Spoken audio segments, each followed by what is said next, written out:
Stargirl, ladies and gentlemen. Stargirl episode 5, The Thief. And it's your boy Icon back from New York City Comic-Con with a DC review for you and a little DC TV going over that Stargirl. So this episode was very interesting because we followed 3 specific characters.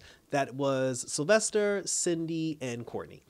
Starting off with Cindy. She, it takes us to, I guess in their world 5 days ago, where she was caught, wow, so it's only been 5 days. Like, a lot happened in 5 days. But it's the scene where the gambler had died.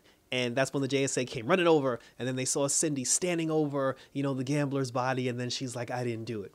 But they show us what happened from Cindy's perspective. Well, not the whole thing, but they showed us his body on the floor, and Cindy standing over him with one of her shivs out of her wrist. And then she went over, she saw the laptop, she took the laptop for whatever reason.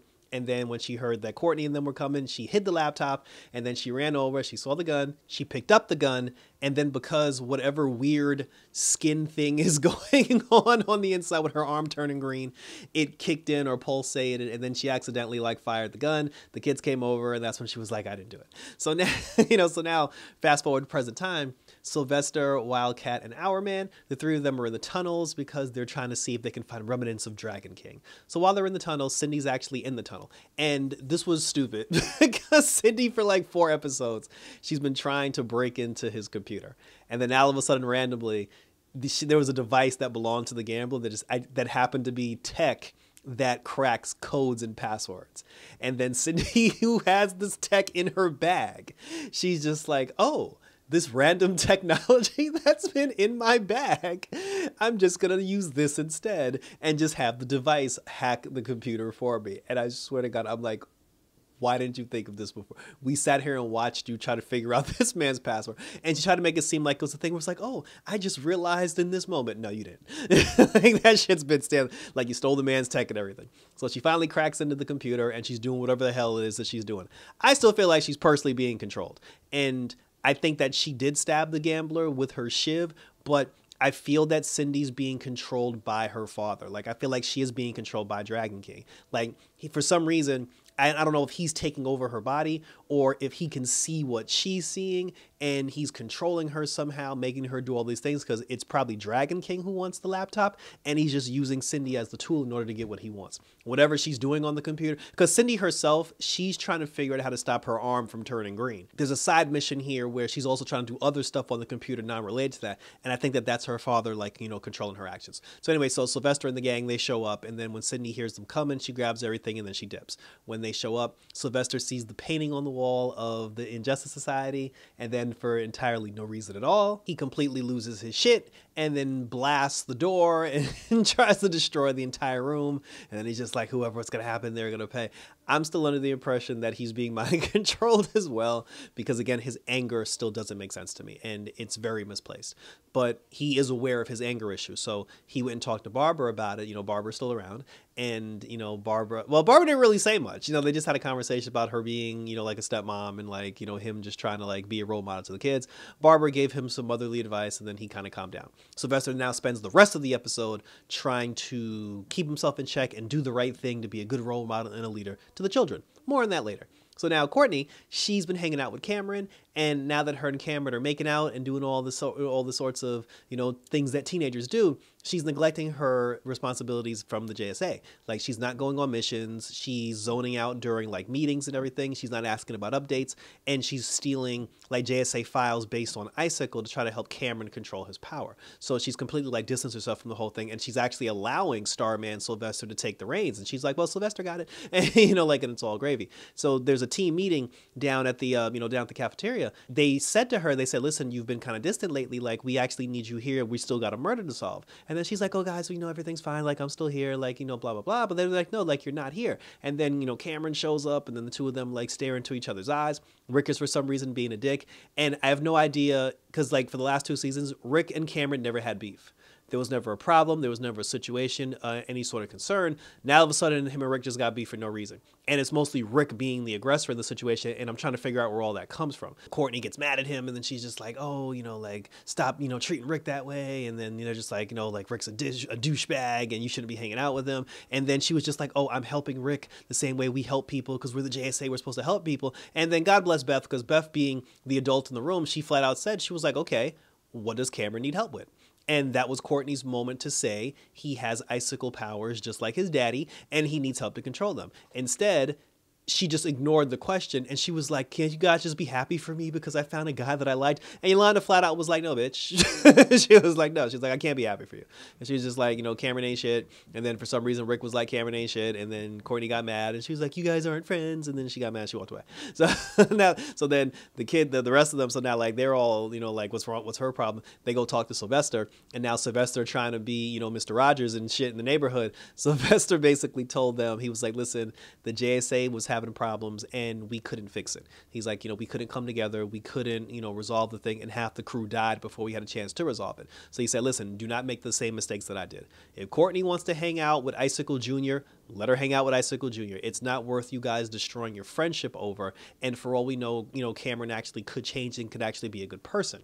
So, but then they got mad. They were like, oh, so you're taking his side? And he's like, no, it's not about sides. You know, they were just like, you know, he was just like, yo, just don't be a dick. It's like, she's your friend. Remember, she's your friend. And, you know, work on that and just do whatever you got to do to keep that friendship intact. So then he was like, in the meantime, he told Rick, he said, listen, we'll work on fixing your hourglass. He told Yolanda, you know, if you still feel like Cindy's hiding something because you won't let that shit go, he's like, trust your gut, investigate, and see what you come up with. And then Beth, you know, she got a ping from her parents. Her parents were asking for special missions because they heard that the Crocs got a mission, and they were just like, well, we're better than the Crocs. And then, you know, Sylvester told her, he was like, yeah, it gets hard when like family members get involved because, you know, and that was another thing. I didn't know that Starman's sister was married to Brainwave.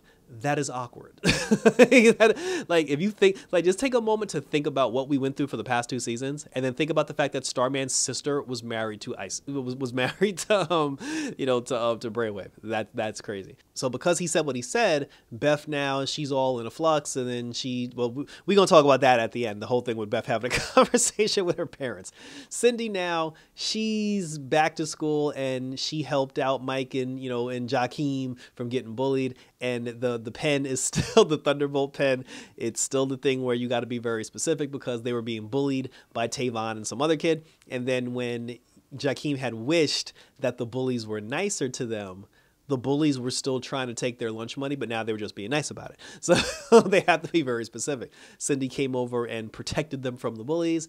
And then, you know, that was like a little conversation between, like, you know, her, Mike, and Jakeem. They tried to get them to team up, and she laughed and was like, no. Cindy then, she went to Cameron because she had a conversation with Courtney, and she found out that her and Cameron were dating because Courtney asked her for advice. She then goes to Cameron, and she said some things about Cameron being at a camp or something. I guess like he was at an anger camp. Like, for the way Cindy described it, it made it seem like Cameron had anger issues as a child, and he got sent to some special camp to try to like help his anger issues. Because she even made a joke. She was like, oh, did they throw you in a corner or something with, you know, with like no beds, whatever. So that's probably going to be something later on in the season, because she didn't bring that up for no reason. And then I'm like, how do you know he was there unless you were there too? So that there's something to that conversation that we're probably going to find out later. But then when she said that, he got upset. His eyes started glowing blue or white or whatever the hell ice turns into.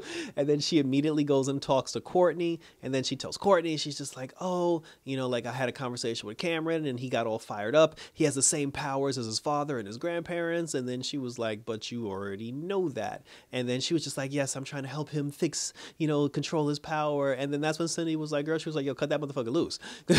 She said that it's not going to end well. He has an anger, like she was hinting at him like having anger issues. She was like, yo, he got an anger problem. And if he has his dad's power, it's going to turn him into somebody you don't want to hang around with. So she was just like, word of advice, you know, and then Cindy dipped because she was just like, yo, I did what I had to do. And then she walked away. Courtney, obviously after that, she did not listen, and she continued to hang out with Cameron and ignore her JSA responsibilities. There was even a scene where she was at Cameron's house. The two of them were like, you know, just chilling together. Her grandparents saw the two of them hanging out, and then both grandparents, especially the grandmother, both grandparents got mad and they walked out of the room. And that's how that story arc ended. You know, regarding Sylvester, like I said, he went to go look for a secret cavern that like a secret like Dragon King location that he found. He called Beth on the goggles. Beth used the goggles to open the lock to that secret hideout. The goggles accidentally gave Beth all the answers to the test that she was working on, which I thought was funny. And like I said, so Sylvester now he's trying to do that. He's trying to like, you know, basically like be helpful and try to be a better role model.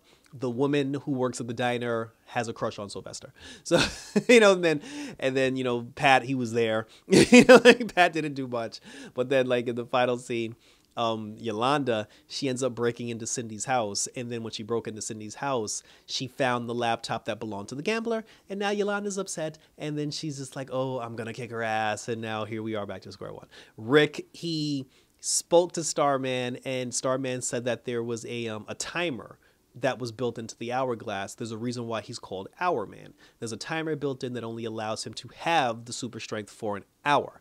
Rick removed that device, and now he has, it's weird because we're led to believe that he now has unlimited strength because he removed the timer, but he still needs to flip the hourglass over in order to activate it. So now I'm like, what happens when the sand reaches the bottom? Does he have to flip it over again? Like, I'm confused about how this thing works, but we're led to believe now he has like infinite power. But like Sylvester said, there's a reason why your dad put a timer on it. So I don't know if having that power 24 hours a day is going to do something to him internally, or if it's the type of thing where because he has super strength 24 hours a day, he's just going to break everything in sight and it's going to turn into this whole big thing. Still no Solomon Grundy, but I'm pretty sure he will make a return because they're still trying to find a swamp to put him in. and finally, and here's the one part of the episode that actually threw me for a loop. So now, Beth at the end of the episode, she goes and has a conversation with her parents.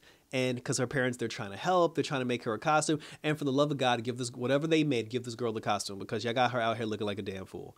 I pray at the season finale, y'all give Beth the costume that her parents made for her because anything has to be better than the shit she's wearing now.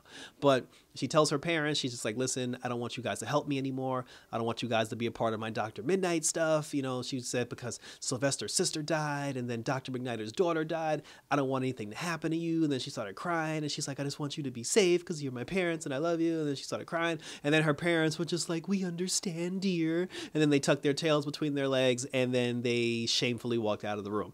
Now, here's the problem I have with that. I get where Beth is coming from. I understand the whole thing about wanting to keep your family safe. I get it. She doesn't want her parents to die. However, Beth forgets this one key factor that supersedes anything that came out of her mouth. She's in high school. She is 16 years old. The fact that her parents are even allowing her to be Dr. Mid-Nite, she should be thankful. How dare you tell your parents you don't want them getting involved in your superhero activity and you're 16? And her parents black too. Like you got black parents. Like black parents don't play that. Like we all know this by now. Like let's be serious. Because if this was like some real black family, like black family drama, the moment she said, I want you guys to stay out of my business as Dr. Mid-Nite, her parents would have whooped her ass and been like, well, you ain't gonna be Dr. Mid-Nite then, and they would have took the whole costume from her and that'd have been closed case. So the fact that her parents are just like, we understand, dear, and like quiet, I was just like, no, that's not realistic. Like, no, yeah, I gotta fix that. But it's not gonna last because, you know, like her parents are gonna end up saving the day in the season finale. They're gonna give her the damn suit. It's gonna be this whole big thing. That's it, but that was it. And thank you for tuning in. So now we're led to believe that Yolanda is gonna immediately try to whoop Cindy ass the next time she sees her. We have no idea what Cindy's trying to do, but we're led to believe that she may have actually stabbed the gambler. She may not have been. And she's trying to look for chemicals to stop whatever's happening to her arm. And like I said, I still feel like she's being controlled. Rick is about to have full-time strength and blow up buildings. And, you know, Yolanda, like I said, Yolanda doing her thing with Cindy.